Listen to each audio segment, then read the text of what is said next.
Баршаңызға сәлем достар. Бүгін қабырғаларды осылай көкөністермен бірге сочный ерекше дәмді етіп пеште пісіретін боламыз. Өте дәмді болып шығады.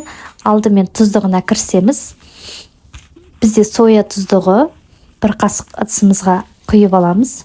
Оның үстінен бір қасық жарымдай қышамызды саламыз. Жақсылап араластырып, үстінен уақыттап туралған сарымсақты қосамыз.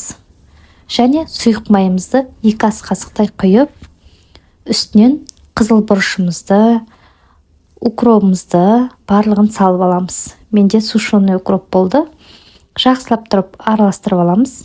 Енді жаңа қабырғаларымызға барлығына бір-бірлеп тұрып, осылай щетканың немесе қолдың көмегімен жақсылап тұрып, барлық жағына, әсіресе етті осамыз ғой, сол кездегі тіліктеріне барлығының ішіне кіргізіп тұрып, жақсылап тұрып жағып шығамыз. Бұл тұздықпен алдын ала тұздап алсаңыз, еттеріңіз өте дәмді болып шығады.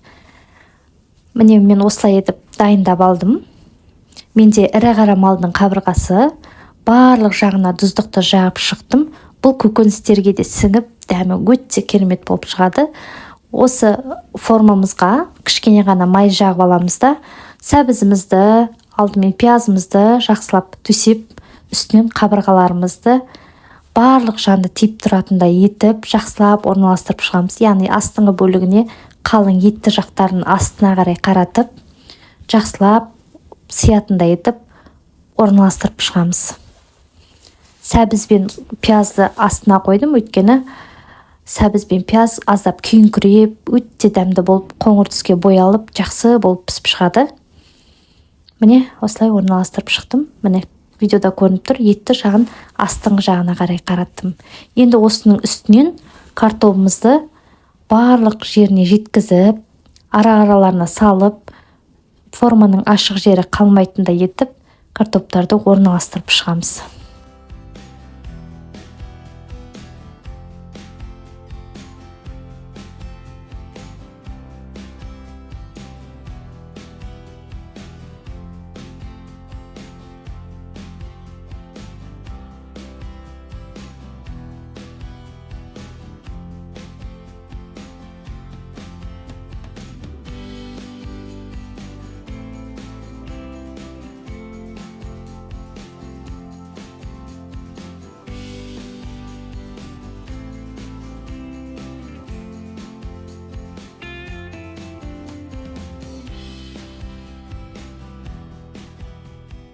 Енді үстіне подлив ретінде 2 ас қасық томат пастасына қайнаған су құйып, бір кеседей жақсылап тұрып араластырып, жаңағы формамызға құйып аламыз. Барлық жеріне жеткізіп.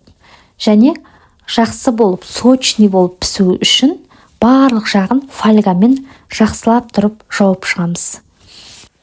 Видеода көріп тұрғандарыңыздай 2 бөлік фольгамен барлық жағын қолмен басып отырып, ауа шықпайтындай етіп, яғни буы шықпайтындай етіп, жақсылап тұрып жауып шықтым.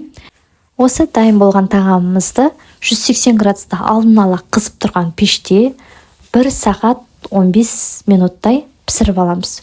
Өте сочный болып, жұп-жұмсақ болып пісіп шығатын болады. Міне видеода көріп тұрғандарыңыздай дайын болған кезде өте керемет, сочный, сөлімен тұрған қабырғалар және көкөністерді барлығы толық пісіп, әп-әдемі кешкі ас болып шығады. Міне көріп тұрсыздар, буынан ақ керемет тәбетіңізді ашады, еттері барлығы толық піседі. Видео ұнаған болса, лайк басып, тіркеле кетіңіз.